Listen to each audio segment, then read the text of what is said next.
Hello, everybody, and welcome to That Wrestling Show, the podcast where all pro wrestling matters. I am your host, Bill Yankovi, and this is going to be, a very interesting week here because there's not really a lot to talk about.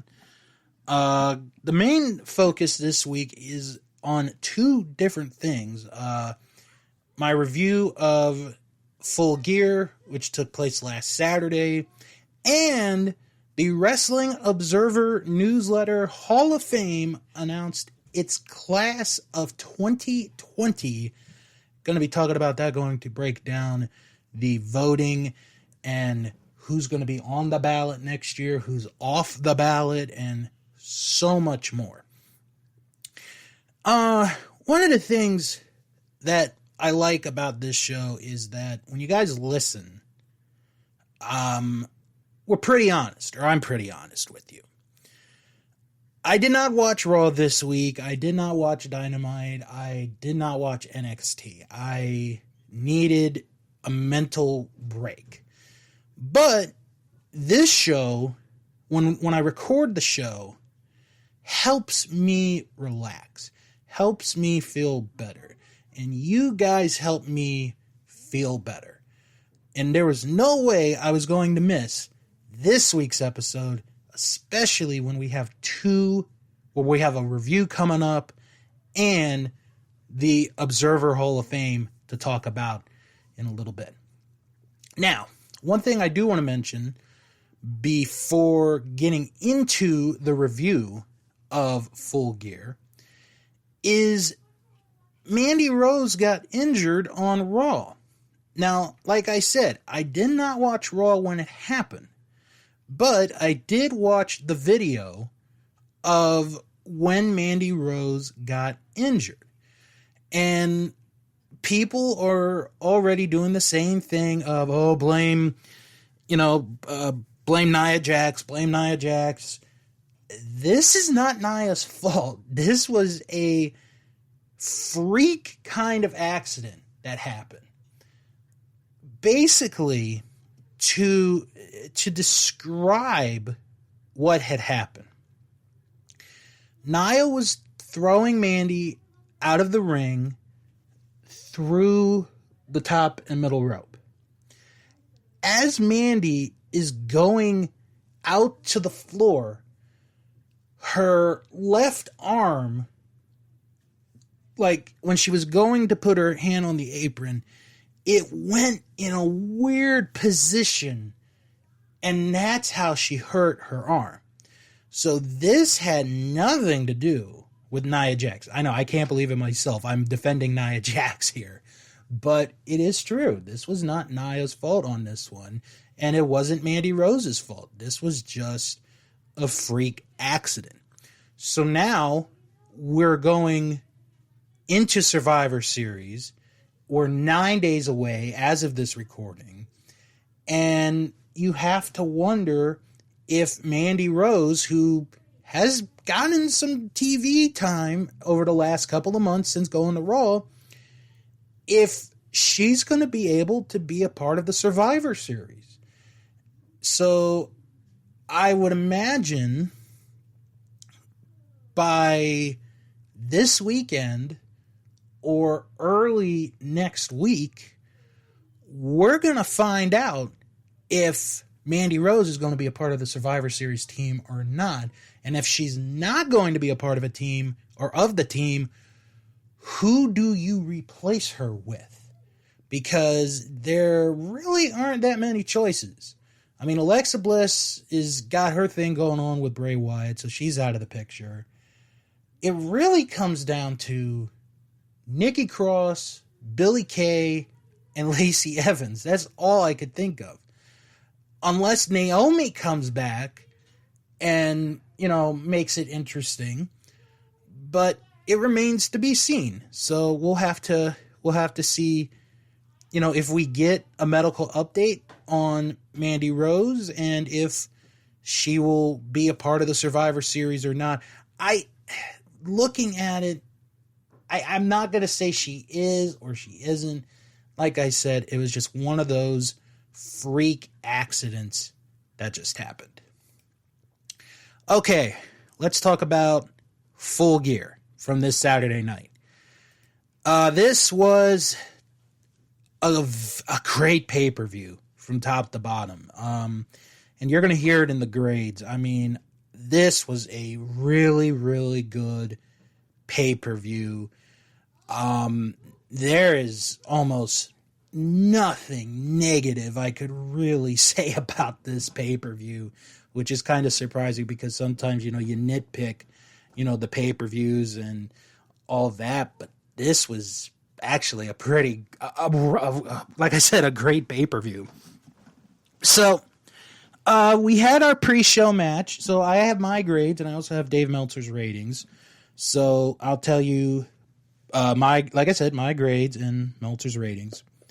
So the kickoff or the pre-show match was the NWA Women's Championship match, Serena Deeb defending against Allison Kay.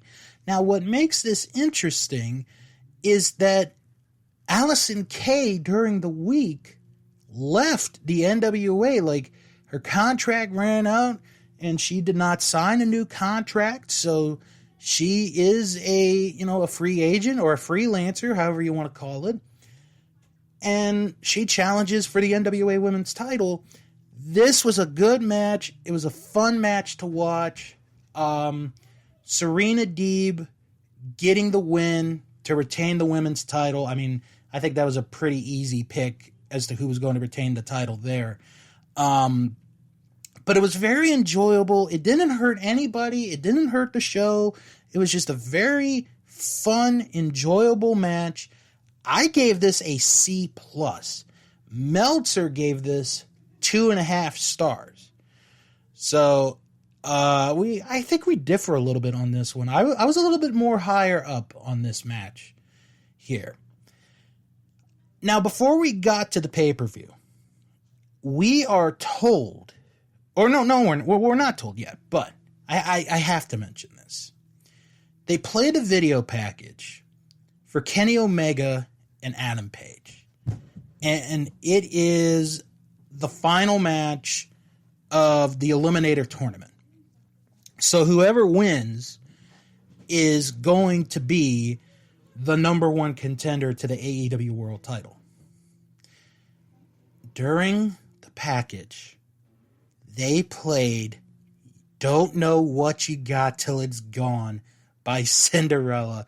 I marked out. I couldn't believe it. I'm like, 2020, and we get this song for this video package. It was absolutely fantastic. I enjoyed the hell out of it. So we go to the pay-per-view, and the pay-per-view begins with Kenny Omega and Adam Page. What a way to start the pay-per-view. And boy, did these two deliver. This was a fantastic match. Fun, back and forth action. There wasn't one guy who was cheating to win the match. It wasn't another guy, being a good guy and then doing something at the end, that would make them possibly heel. It was just a fun match. Both these guys really put themselves out there. Couple of near falls. And then at the end, Adam Page went for the buckshot lariat.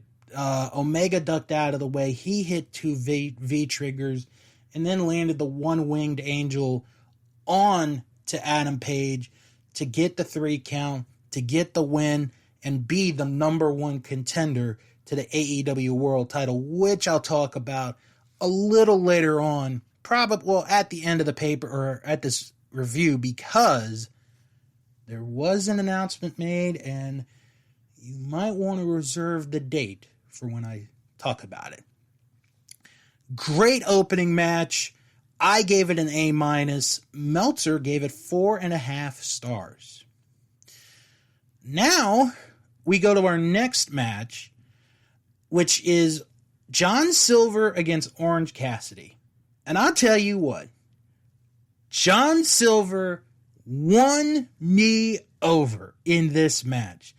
This was a fun match to watch. Yes, it's Orange Cassidy. Yes, he's the quote-unquote comedy wrestler. But here, John Silver looked tremendous in this match. I mean, you got to think about when the whole Dark Order began and he and Alex Reynolds weren't really going anywhere for a while. Then they joined the Dark Order, and then when Mr. Brody Lee came in, and they became this really dominant force. And as of late, John Silver has been getting this, push, this opportunity here. And he gets a pay-per-view match and delivers. Yes, you have some comedy, but John Silver also has, offense in this match. He even does at one point a one-handed military press, which was amazing to see. It was very well done. And, it's a good back and forth match. Orange ends up getting the orange punch to get the 3 count and the victory, but John Silver has nothing to be ashamed about. He won me over in that match. John Silver won me over as a fan in that match. I want to see more of John Silver. I think there's something right there with John Silver, and I'm hoping that they could take advantage of John Silver and make him into a star. I think that is a real good possibility. I gave the match a B. Meltzer gave it 3.5 stars.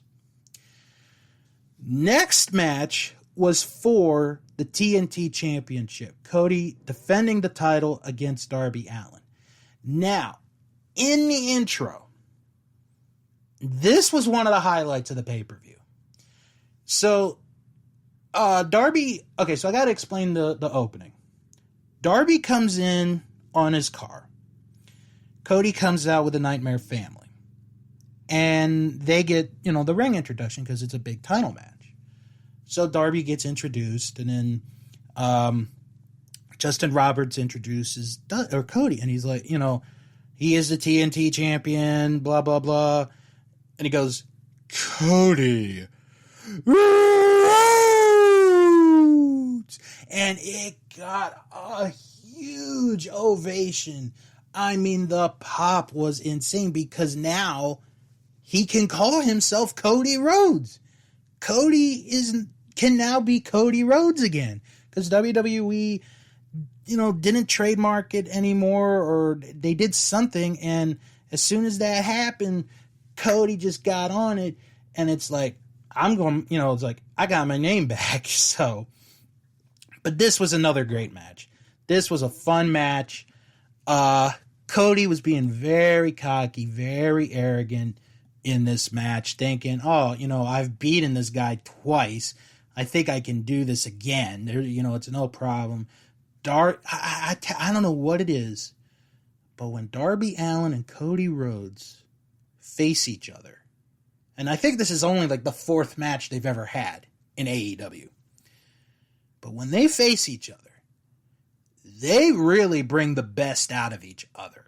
That's how good this is. This is one of those rivalries that at the time you didn't really expect would be something, but it ended up being really good. And this match was really good. So Cody's working on the arm. He's doing everything he can, but Darby Allin comes back. Eventually, he hits the coffin drop, but could only get a 2 count. And then we get this beautiful finish. It's a series of roll-ups. 1-2 reversal, 1-2 reversal, 1-2 reversal, 1-2-3. Darby Allin wins the TNT title in I was happy for him. He's definitely earned it. He's come a long way, and he is now the TNT champion. Darby was crying, and then Cody presented him the belt, And then post-match, Taz comes out and he's like, oh, enough of the crying, blah, blah, blah. And then Brian Cage and Ricky Starks come out. Starks pushes Arn Anderson into the post. So it's a 2-on-2 beatdown. And then they take Darby to the car and they're going to try to break his arm. Like, they're going to slam the door on his arm. And, you know, like, Darby's going to be out of it. But Will Hobbs comes to make the save, and Cage and Starks run away. But this was a very good match, a fun match, a very strong B for me. Very, very strong. Meltzer gave this 4.25 stars. Now, the next match was for the AEW Women's title, Hikaru Shida against Nyla Rose. I liked this match. I don't know if people were down on this or not. I'm not really sure, but this was an enjoyable match. Good back and forth. It was fun to see Vicky Guerrero get involved in this match, and you know, it almost cost Nyla, but Shida manages to come, you know, find a way, beat Nyla Rose to retain the AEW Women's title. I thought, you know, maybe there was a chance Nyla could win the belt back, but they didn't go that route. That probably means in my mind that, you know, maybe Britt Baker's on the way to the title. That's a possibility. After the match, Vicky yelling at Nyla Rose, so there's some dissension among the ranks. So we'll see where that goes. I gave this a B. Meltzer gave it 3.25 stars. Then we go to perhaps the most anticipated match of the entire pay-per-view. FTR defending the AEW Tag Team titles against the Young Bucks. The dream match that, you know, everybody's waited for.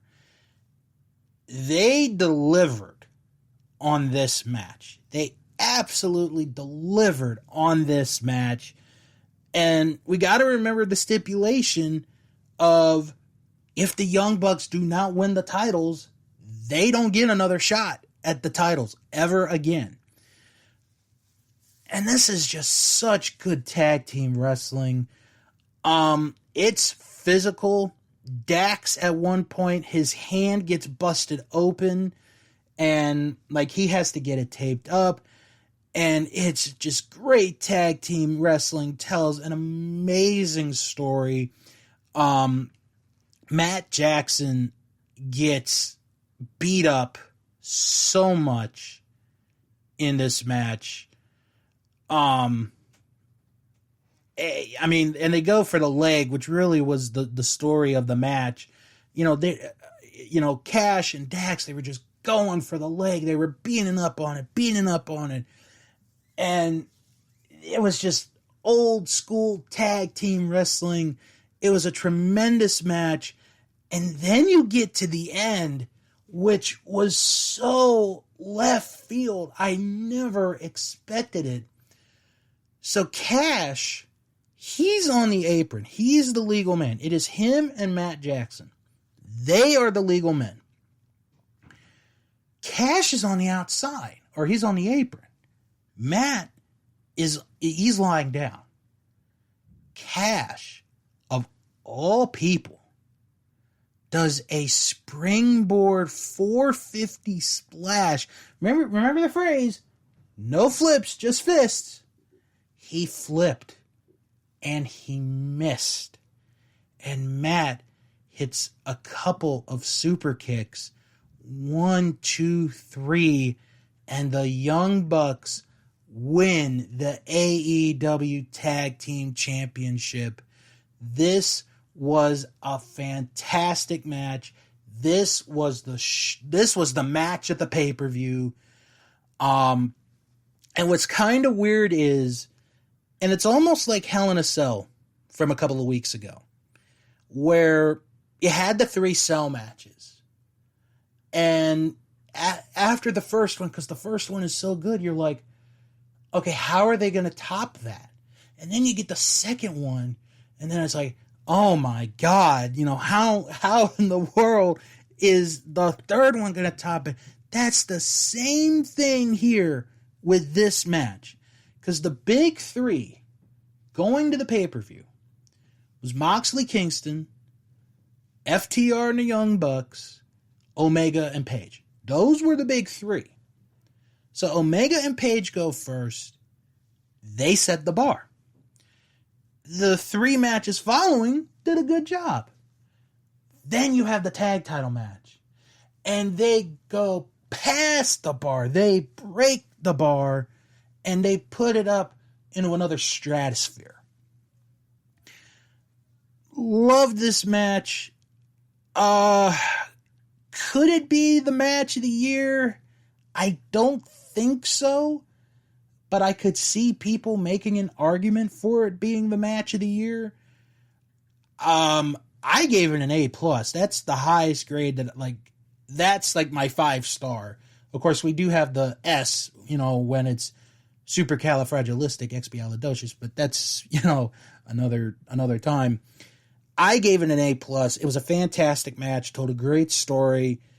I would love to see these two face each other again in the near future. Meltzer gave this 5.25 stars. He really enjoyed it.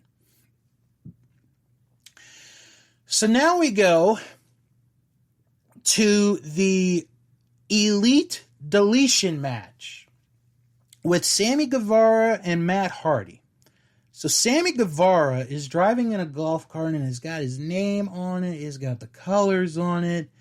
And, he comes into the Hardy compound and he's getting there. Matt is on like a walkie-talkie and he's like, when I need you, I'm going to call you. So be ready. Wonder who he's talking to. So they have the fight. It goes all around. They get to the ring and they're fighting. Matt Hardy's got control. And then here comes Santana and Ortiz to help out. So it's a 3-on-1. Then Matt makes the call and it's Private Party. It was kind of an obvious thing. Like, I didn't really think about it, but it was kind of an obvious thing that it was going to be Private Party. So now we have a 3-on-3. So, everyone's fighting everybody. While this is going on, Matt Hardy grabs these fireworks and it's like, he's using it as like a bazooka gun. Like, it's just shooting off. It's like, boo, boo, boo, boo, boo. And Sammy sees another one, and he's doing the same thing. So we've got a fight in the ring. We got two people with fireworks trying to blow each other up, literally. And, they are trying to destroy each other. So then they continue the fight, and then they are near the Lake of Reincarnation. And Matt's got the advantage. It looks like he's going to go for the win, and then he stops. And there's Hurricane Helms. He's been attacked. And then there's a guy in a hood. Okay, well, who attacked the Hurricane? It was Gangrel. Oh my God. It was Gangrel. I was like, no way. And Gangrel's like, I'm the one that taught Sammy Guevara how to wrestle. I'm not going to let him down. So now, Gangrel and Matt Hardy fight. The Hurricane gets thrown into the Lake of Reincarnation, and Sammy has the advantage. And then we get Gregory Helms, reporter, talking to Sammy, and then the reporter gets thrown into the Lake of Reincarnation. So now, Gangrel, Sammy Guevara, and Matt Hardy are back in the ring. It's a 4-on-3. And then Hurricane comes back. So it's all evened up. And then Private Party and the Hurricane get they get destroyed here. And, Sammy is like, I've got this now. So he and Matt are fighting, and then they end up inside the Dome of Deletion, and Matt yells for the door to be closed before Santana, Ortiz, and Gangrel can come out. So now it's Sammy and Matt alone in the Dome of Deletion. So they fight in the ring, and Sammy puts Matt on a table. He climbs a ladder, hits a beautiful 450 splash through the table, but only could get a 2. And then, it's a little bit more back and forth. Sammy goes on the apron. Matt does a spear through the ropes through 2 tables. Then we see Sammy is busted open from the back of the head. And Matt Hardy takes advantage of this. He does a couple of chair shots to Sammy. 1, 2, 3. Matt Hardy wins the Elite Deletion match. And Hardy and Private Party put Sammy in a trash can, and Senor Benjamin drives him away as they all celebrate the victory. I gave it a B. It wasn't the best deletion match. I don't think anything could really ever top the original. But this was a fun little match. I think for me, the only thing for me that if I could find a complaint, I didn't want any commentary on this match. I think that's what took it away from me a little bit, was we had commentary on the match. Because if you think about every other deletion match we've ever had, either it be an Impact or WWE, that's the one thing we never had, was no commentary in the matches. Here we did, and I don't know why. I don't know why we had that, but we did. I gave it a B. Meltzer does not grade the cinematic matches, as you guys know by now. All right, next up, it is Chris Jericho against MJF. If MJF wins, he and Wardlow join the Inner Circle. This was a fun match. I think that's the theme of this show. Everything was fun tonight. Watching this pay-per-view. MJF, you could tell, was the big heel in the contest, and he's doing what MJF does best. Jericho makes a comeback, and it's just a really good series match with a baby face, Jericho portraying the baby face in this, and MJF being the slimeball heel, which he does tremendously here. So then we get to the end of the match. Wardlow grabs the ring that MJF won, throws it to MJF, and then here comes Jake Hager. He brings out Jericho's baseball bat, Floyd, and, Jericho's about to hit MJF with the baseball bat, and the referee is talking to Wardlow, and then MJF, he slaps his hands on the mat, and the referee, and MJF goes down. The referee turns around, and it's Aubrey Edwards. She's the referee. She sees Jericho with the bat, and she's like, "Did you hit him with the bat?" And he's like, "No, I didn't hit him. And while this is going on, MJF, with a beautiful schoolboy pin, gets a little bit of the tights. 1, 2, 3. MJF wins the match. He and Wardlow are now a part of the Inner Circle. It's going to be very interesting to see where that goes. Again, a fun match. I gave it a B. Meltzer gave it 3.5 stars. I think the fun of it was the possibility of, hey, maybe MJF joins the Inner Circle and now he is in the inner circle. So let's see how the faction works. And I think we're going to get a good we're going to see something really good here. So now we go to the main event. AEW Championship, Jon Moxley defending against Eddie Kingston in an I Quit match. Eddie Kingston wearing a Tracy Smothers shirt, who, of course, we all know passed away recently, and is in Mitsuharu Misawa gear, or, light gear with the green and silver, and Moxley coming out. And it's a straight up fight. It is an absolute fight. It's not as bloody of a brawl as the Moxley Omega match was last year, which got a lot of controversy.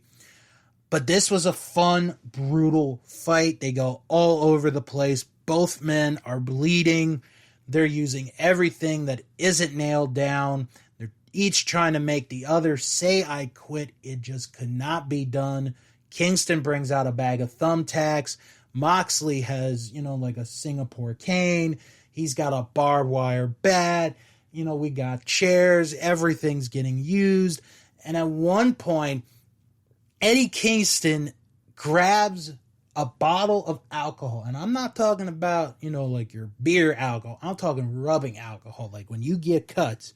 And he pours some of the alcohol on Moxley's back. It is just a painful sight to see.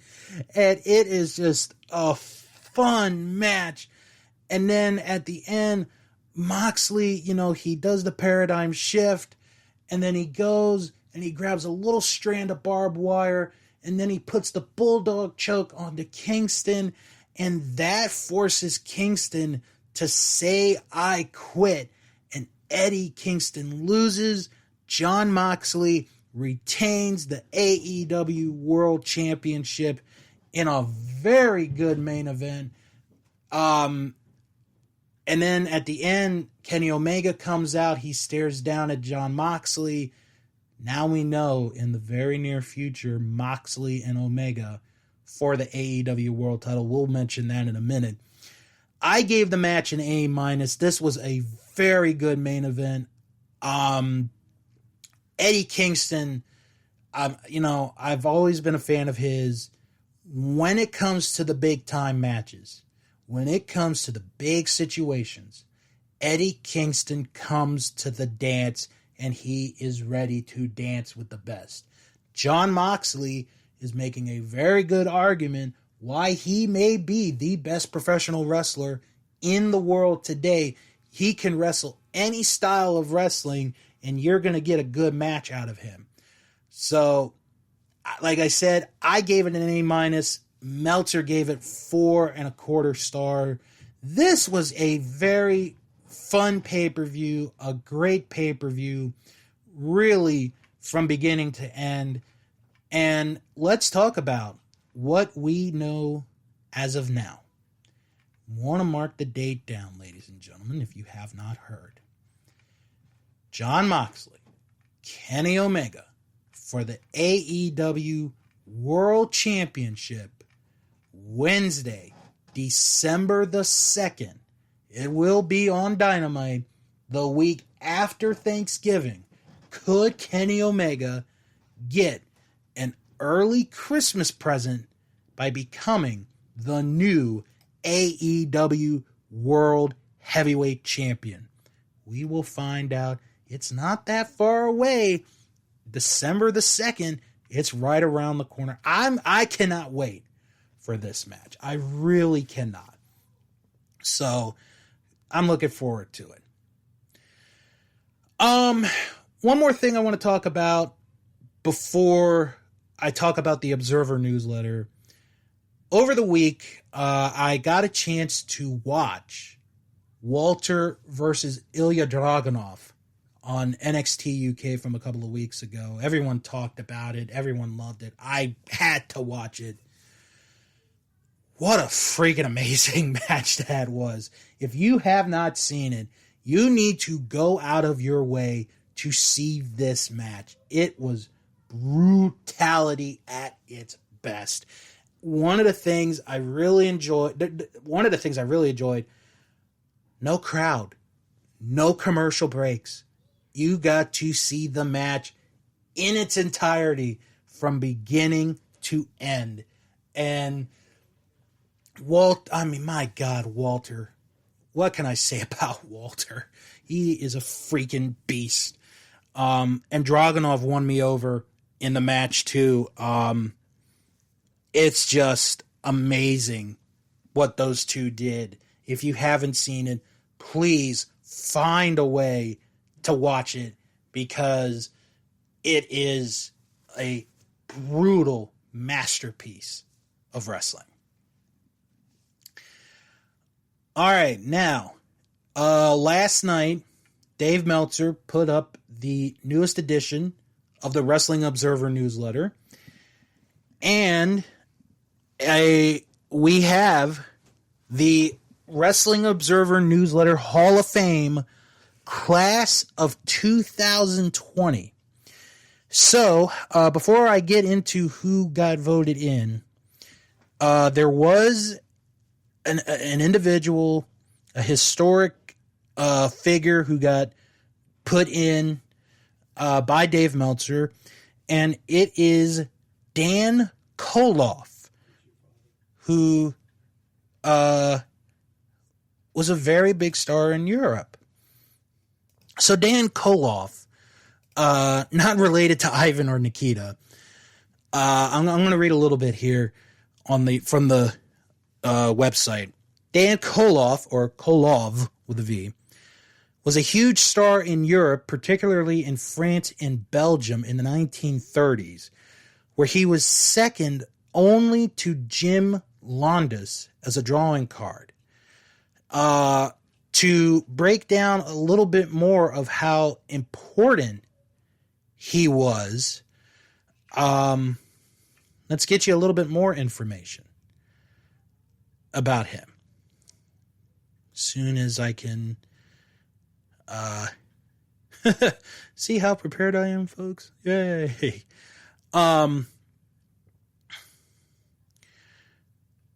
So Koloff was very big in Europe.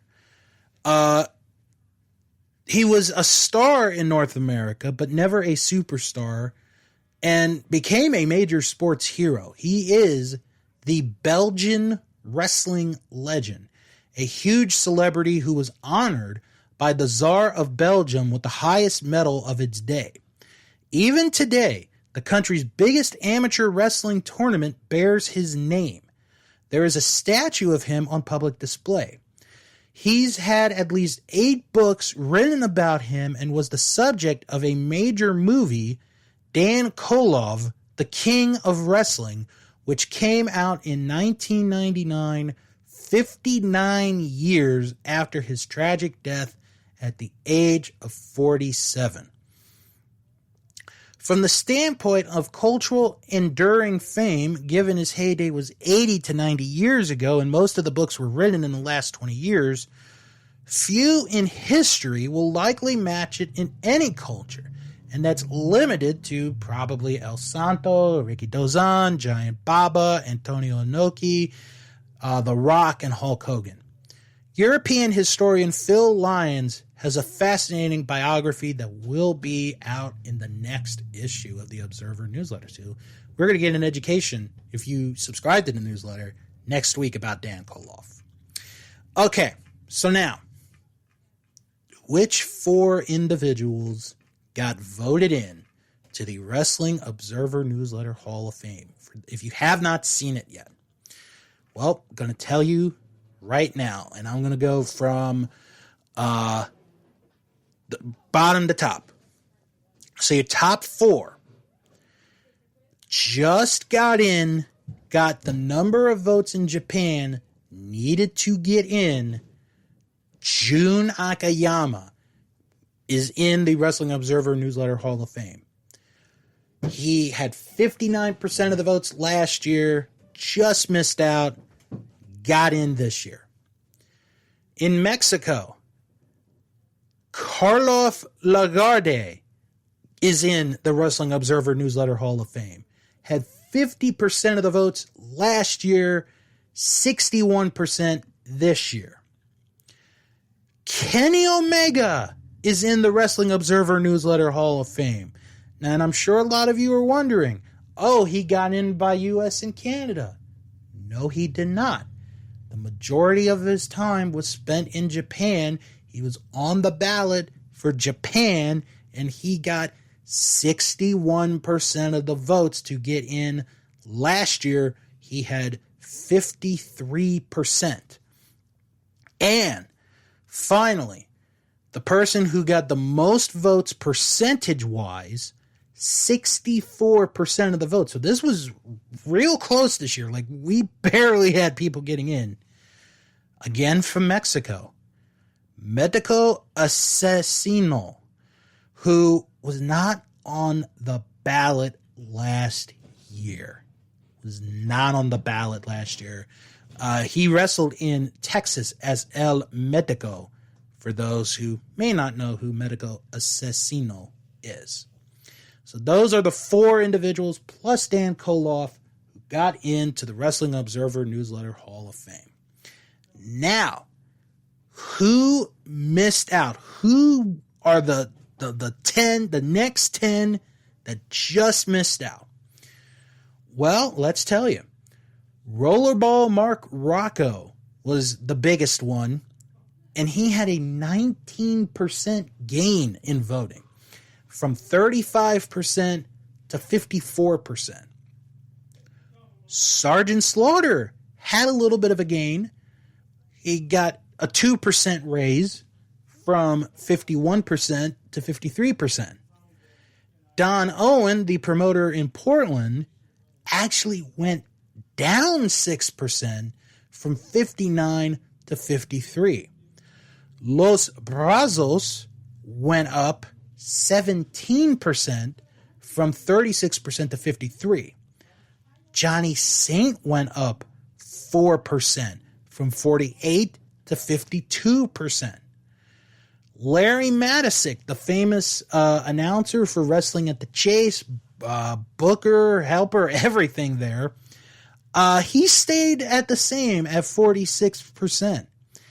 Edge went up 2% from 42 to 44%. Sputnik Monroe may have had the biggest drop. He went from 58% to 43%. 15% he went down. Ted Turner went down from 48% to 42%. And the tag team combination of Tully Blanchard and Arn Anderson went down 7% from 49 to 42%. Other individuals or acts that got good voting on their first year being on the ballot: Ole Anderson, 37% of the votes; Steiner Brothers, 35%; Mike Tenay, 30%; Bob Armstrong, 29%; Mr. Wrestling 2, 27%; Bobby Bruns, 22%. Actually, I'm sorry, 27% for Mr. Wrestling 2. Joe Higuchi, 20%. Perrata Morgan, 20%. Tony Schiavone, 19%. Adrian Street, 19%. Jerry Briscoe, 18%. Pampero Firpo, 17%. Rito Romero, 17%. Sangre Chicana, 14%. Black Gordman and Goliath, 13%. Takaki Kidani at 13%. And Kamala at 10%. The Fabulous Ones at 10%. And Kyoko Inoue at 10%. So, now this is where it gets a little bit fun. These people were dropped off the ballot for next year because they got less than 10% of the vote. Haystacks Calhoun, Don Fargo, the Masked Interns, Miguel Perez Sr., the Valiant Brothers, Scott Hall, Kevin Nash, Roman Reigns, Kerry Von Erich, Jerry Estrada, La Fiera, Alberto Munoz, Wayne Bridges, Mario Milano, Kevin Sullivan, and Brian Pillman. They are all off the ballot. They got less than 10% of the vote. Looking at it, I'm not surprised with Roman Reigns. He's going to be back on the ballot. He will be back on the ballot. It is just not his time. Hall and Nash, that's an interesting case because they went off the ballot, but yet Kamala stayed on the ballot. That is a very interesting situation there. It had some tag teams, the Masked Interns, the Valiant Brothers off the ballot. Kevin Von Erich is off the ballot. Haystacks Calhoun off the ballot. Some very interesting people being taken out of the ballot next year because they got less than 10%. Now, 2 people were dropped because of the 15-year rule. You can be on the ballot for 15 years or receive 50% of the vote. Either one, you're done. Chavo Guerrero Sr. and Kerry Von Erich are off the ballot next year. And then 3 people will be dropped next year if they do not get at least 50% of the vote. Don Owen, Sergeant Slaughter, and Mr. Wrestling 2 Johnny Walker. So looking at where they are, Johnny Walker, Mr. Wrestling 2, is the one that's in the biggest trouble. He's at 27%. He would need to get 23% of the vote in the next voting election next year to stay on the ballot. Meanwhile, Sergeant Slaughter is actually, both Slaughter and Owen are both comfortable right now at 53%, but you never know. It could change. Now, who's going to be added onto the ballot next year, you're wondering? Well, if this isn't a grab bag of individuals, I really don't know then who. Next year's ballot for the Wrestling Observer Newsletter Hall of Fame, that's going to be added. Nikki Bella, Darrell Dixon, Superstar Bill Dundee, Seth Rollins, Kazuchika Okada, Jon Moxley, the original Hollywood Blondes of Buddy Roberts and Jerry Brown, Octagon, Triple A La Parka, not the original La Parka. That version, the original La Parka, got added last year. And Psycho Clown are going to be on the ballot next year. Looking at I'm looking at the results. Omega getting in. I think it's his second year on the ballot, actually. If he wasn't going to get in this year, he would have gotten in next year. And I think the same could be said for Akiyama. He was very close, a few years. He got in. Lagarde, he's been on for a while. But El Medico, or Medico Asesino, first year on the ballot after being off probably forever, gets in amazingly and has the most votes percentage-wise at 64%. Basically, in general, this year was an open door year where anyone could have gotten in. There really wasn't any lock that they're going to get in for sure. They're going to be in. That's what made this year kind of fun. Now, next year, Okada's getting in. I'm just calling it now. When we're talking about this, when you guys are listening to this, in 1 year, Okada is going in the Observer Newsletter Hall of Fame. That is for certain. Who else goes in with him? Well, we'll just have to wait in 1 year's time. Well, that's going to do it for this episode of That Wrestling Show. And before I go, going to get into the plugs. If you got any questions or comments, send an email, wrestlingman@thatwrestlingshow.com. Follow the show on Twitter at WrestlingShow11. Don't forget to visit the Instagram page. We got an Instagram account. Just follow us at That Wrestling Show. Join our Facebook group it is That Wrestling Show fan group. You type that in the search bar and you are right there. If you can't find it, it's okay. I post a link in the description of each and every episode.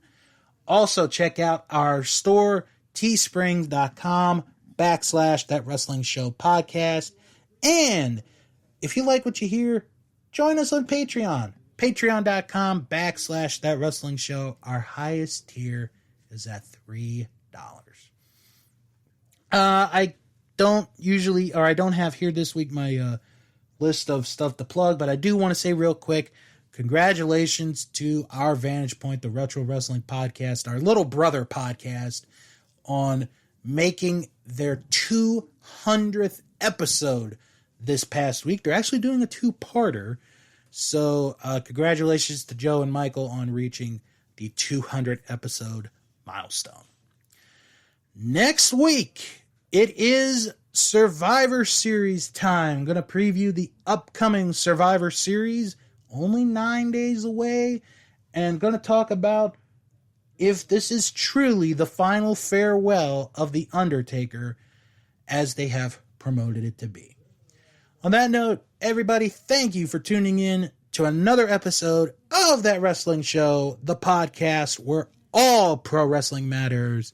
And as always, well, you know the rest.